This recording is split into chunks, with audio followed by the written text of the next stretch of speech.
नमस्कार, स्वागत है आप सभी का। मैं हूं आपके साथ तुषार कौशिक। हाथरस की इस पूरी लड़ाई और इस दंगे की साजिश पर एक बहुत महत्वपूर्ण खबर आई है। हाथरस कांड पर सीएम योगी आदित्यनाथ ने बड़ा बयान दिया। हाथरस के बहाने दंगे की साजिश की जा रही है, यह सीएम योगी आदित्यनाथ ने कहा। विपक्षी दल साजिशें रच रहे हैं, जातीय हिंसा की साजिश रची जा रही है, विदेशी फंडिंग के जरिए साजिश रची गई है, माहौल को बिगाड़ने वालों से सख्ती से निपटा जाएगा, विरोधियों को यूपी का विकास मंजूर नहीं है, विपक्ष को जर्जर दंगाग्रस्त उत्तर प्रदेश चाहिए।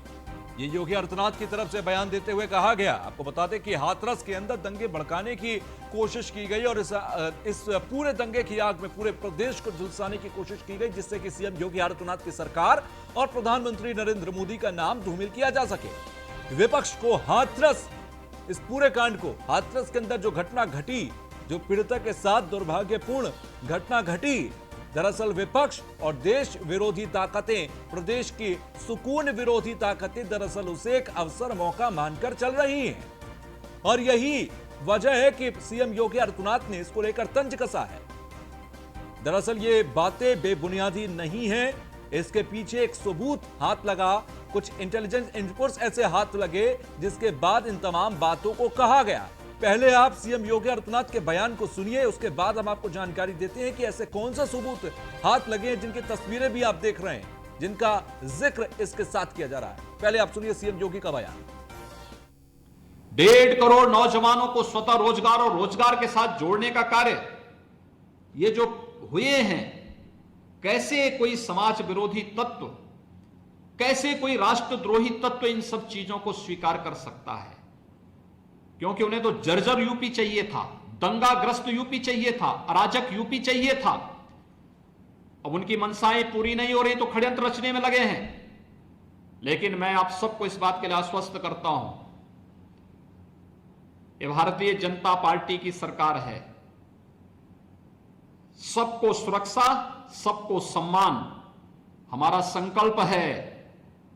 लेकिन अगर कोई माहौल बिगाड़ने का कार्य करेगा तो सख्ती के साथ उससे निपटने की भी एक दृढ़ इच्छा शक्ति के साथ हम कार्य करने के लिए पूरी प्रतिबद्धता के साथ कार्य कर रहे हैं। विकास हर द्वार तक पहुंचाएंगे, लेकिन अराजकता फैलाने की छूट और भ्रष्टाचार फैलाने की छूट किसी को भी। तो हाथरस केस में यूपी सरकार ने एक दावा किया है। साजिश के तहत एक जस्टिस फॉर हाथरस नाम की वेबसाइट बनाई गई है।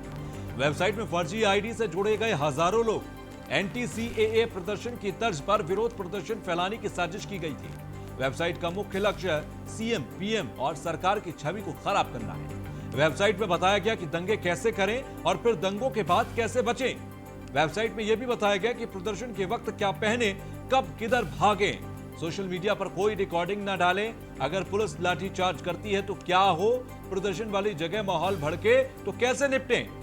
अब देखिए, ये तमाम जो जानकारियां इस वेबसाइट पर दी गई, अब इसे सिर्फ विरोध तक या क्रांति तक समेट कर देखना सही नहीं लगता, क्योंकि सीधे तौर पर यह तमाम जानकारियां किसी न किसी सुनियोजित साजिश, षड्यंत्र के तौर पर ही दी जाती हैं। और ऐसे में अगर यह षड्यंत्र फैलाया जा रहा था तो यह किसके खिलाफ था, किसके जरिए था और क्यों था? हाथरस केस में यूपी सरकार को घेरने की कोशिश की जा रही है। पुलिस प्रशासन की लापरवाहियों की वजह से मीडिया से लेकर प्रत्येक राजनेता सवाल उठा रहा है, लेकिन दंगे भड़काने की कोशिश आखिर कौन कर रहा है? वो कौन सी देश विरोधी, सुकून विरोधी ताकतें हैं जो अमन चैन को लूटना चाहती हैं? वो कौन से आक्रांता हैं जो उत्तर प्रदेश की सुकून शांति को लूटना चाहते हैं? जातीय दंगे में कौन है जो उत्तर प्रदेश को झुलसाना चाहता है? क्योंकि ये जो तमाम जानकारियां इस वेबसाइट से हाथ लगी, दरअसल ये justiceforhathras.com नाम की एक वेबसाइट जो रातों रात बनाई गई, और जैसे ही पुलिस के शिकंजे में यह फंसना शुरू हुई, तुरंत ही इस वेबसाइट को डाउन भी कर दिया गया। शुभम गुप्ता हमारे संवाददाता हाथरस से हमारे साथ जुड़ गए हैं। शुभम, पहले तो जरा जानकारी दीजिए कि जस्टिस फॉर हाथरस, ये जो वेबसाइट बनाई गई, ये किस तरीके से पूरा ऑपरेशनल थी और इसके खिलाफ क्या सबूत हाथ लगे हैं?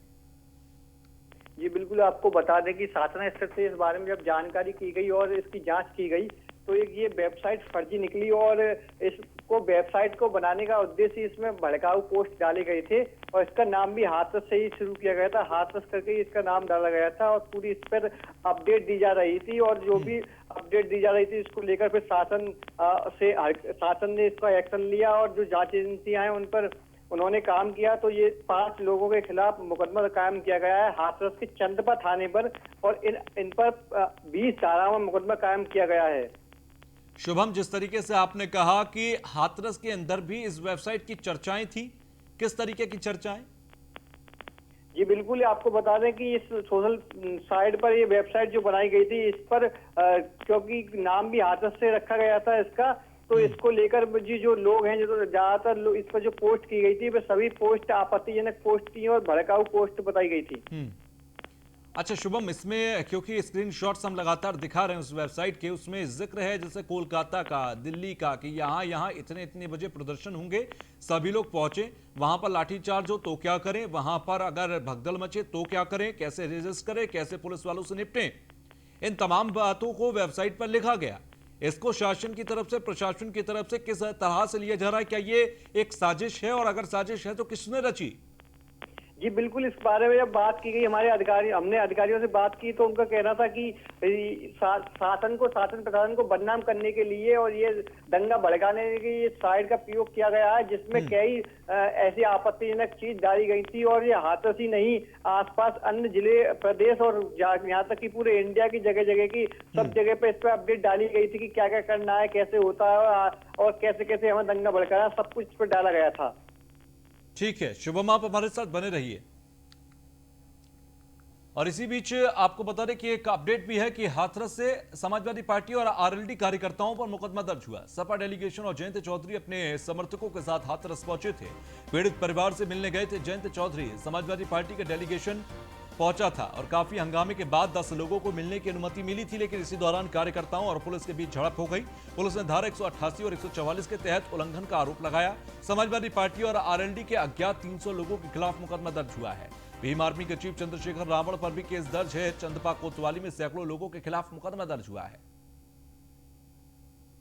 तो पुलिस ने धारा 188 और 144 को उल्लंघन करने का आरोप लगाया है। फिलहाल यहां पर 300 बताए जा रहे हैं जिनके ऊपर यह पूरा मामला दर्ज किया गया। समाजवादी पार्टी का डेलीगेशन पहुंचा था। भीम आर्मी का चीफ चंद्रशेखर रावण पर भी केस दर्ज हुआ है।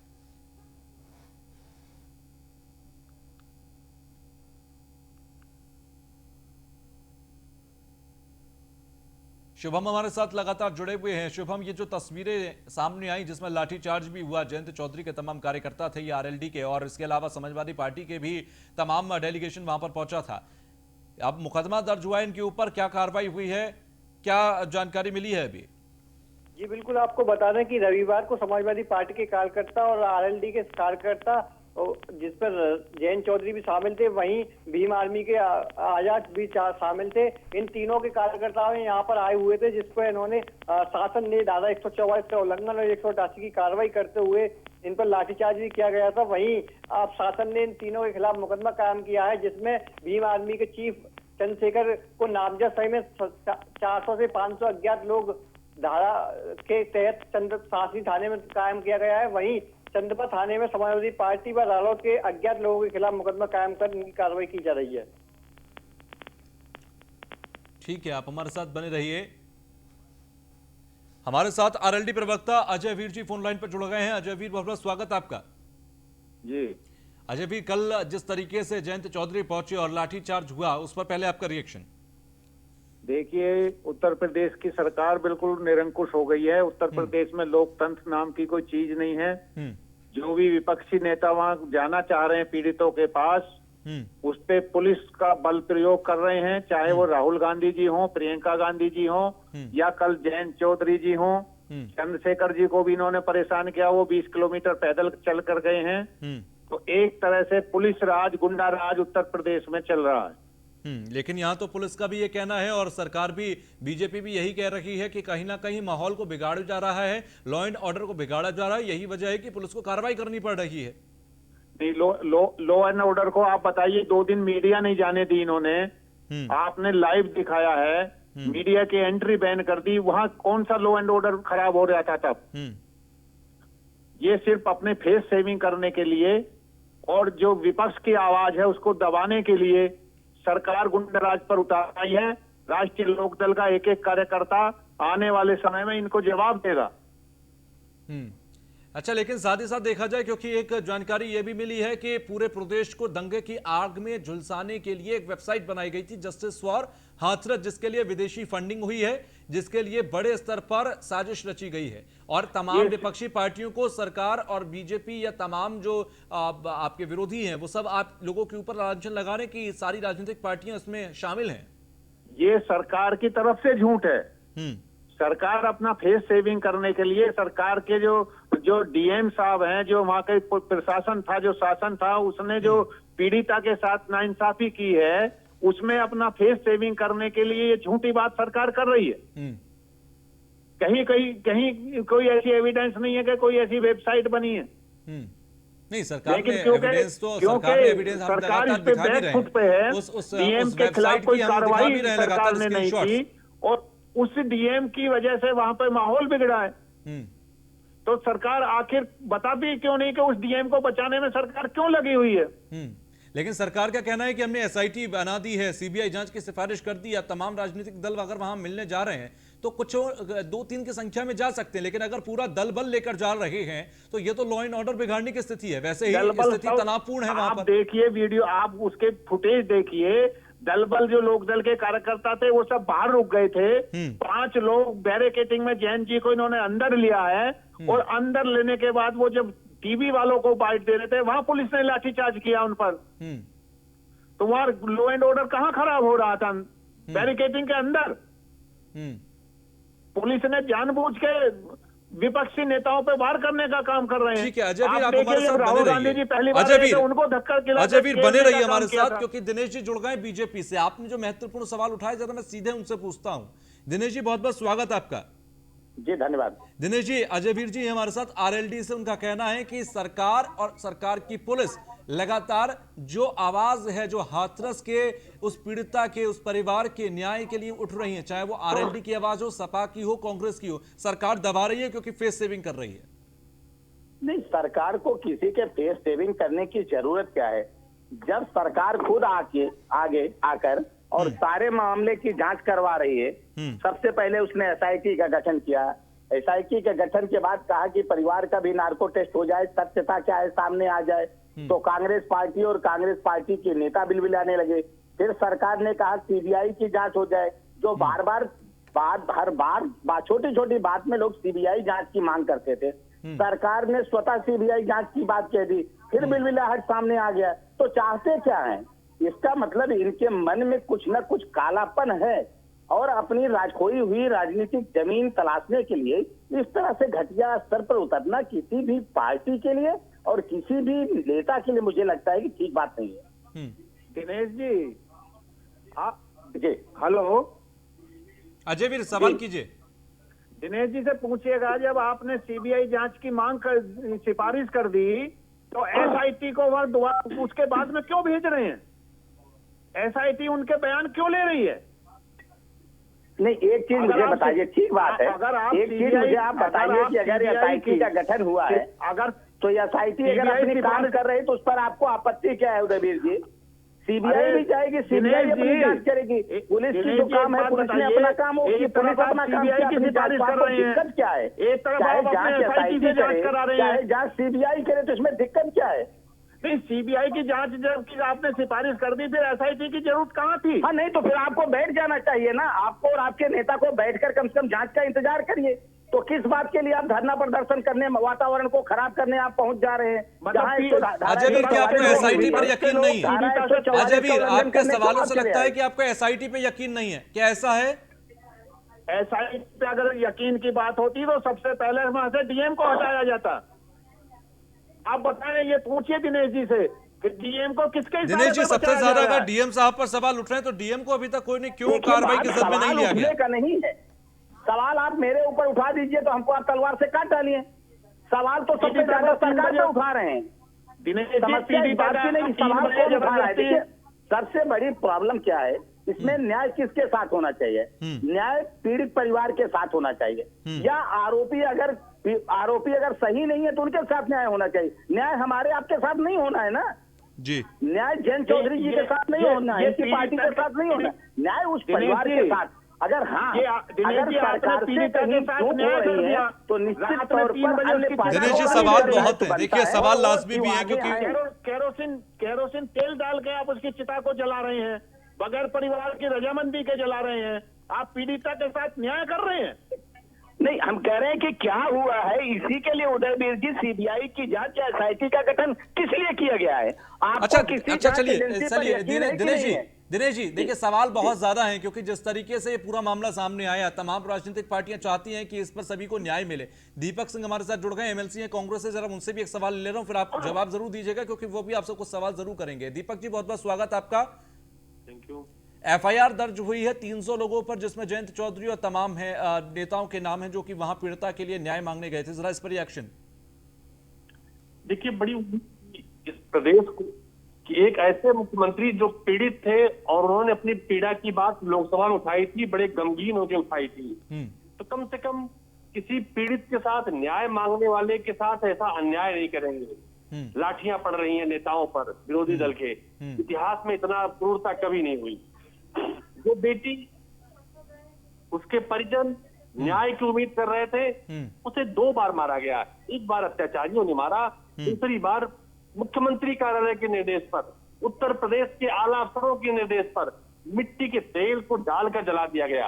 अब मुख्यमंत्री का ऑफिस एक कंपनी करता है, जिस कंपनी का काम है कि हर घटना से ध्यान भटका के अपनी पीआर को ठीक करो, तरह तरह की चीजों गुमराह करने के लिए डाला जा रहा है। तो मुझे लगता है कार्य जन कल्याण के लिए होती हैं, लोगों की रक्षा के लिए होती हैं, न्याय के लिए होती हैं। ऐसे अन्यायकारी काम नहीं करना चाहिए। तरह तरह की घटनाओं को लेकर अपनी छवि सुधारे। अरे भाई, सरकार का काम होता है प्रदेश की जनता की छवि दिनेश जी, सुधारना। क्या सरकार हड़बड़ाहट में है? क्योंकि शुरुआत से ही प्रशासनिक अधिकारियों ने इस मामले को ऐसा बिखराया कि सरकार समेटने की कोशिश कर रही है, और जितना समेट रही है उतना ही बिखर रहा है।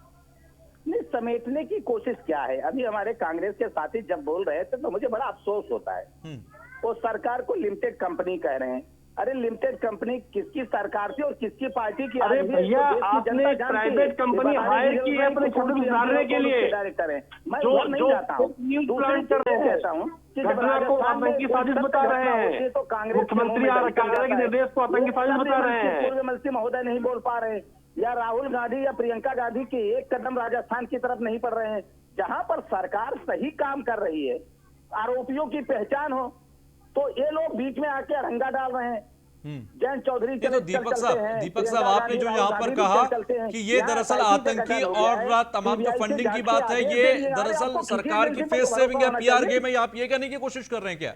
नहीं, मेरे पास ऑथेंटिक प्रमाण है। सरकार के ट्वीट हैं, सरकार के व्हाट्सएप मैसेज हैं, और इसके पहले भी विधानसभा में कुर्सी साफ करने वाला पाउडर मिला था, तब सरकार ने और मुख्यमंत्री जी ने हाउस में कहा था पीटीएन है, विस्फोटक है, बहुत बड़ी साजिश थी। इसके पहले इन्होंने कहा था आसाम ग्रहण साजिश थी, मुख्यमंत्री जी को खतरा है, इनको मारने की साजिश है, बहुत बड़ी षड्यंत्र है।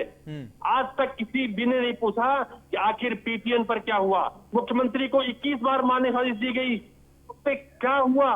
ये ड्रिल करने के लिए, ध्यान भटकाने के लिए, जब कोई घटना घटती है, उत्तर प्रदेश सरकार गिरती है, तो साजिश बता के उस मामले से निकलने की कोशिश करती थी। ये गंभीर पाप है। सरकार नौटंकी करके बाहर नहीं जा पाएगी। इतनी बड़ी कंपनी हायर कर ले, कितना पैसा खर्चा कर ले, देश की जनता को आघात लगा है। दीपक साहब, एक खबर अभी आई है, और एक कांग्रेस के पूर्व पार्षद हैं, उनकी गाड़ी के अंदर बड़ी संख्या में कुछ ऐसे पोस्टर्स बरामद हुए हैं जो आपत्तिजनक हैं, जो दंगा भड़काने वाले हैं। वो ऐसे तमाम उस पर मैसेजेस लिखे हुए, जरा इस पर सफाई देंगे? क्योंकि वो तस्वीरें हम दिखा रहे हैं अभी दर्शकों को, जिसमें वो पोस्टर्स हैं। जो पोस्टर्स अभी कुछ स्क्रीनों पे दिखे थे, इससे 10 गुना अधिक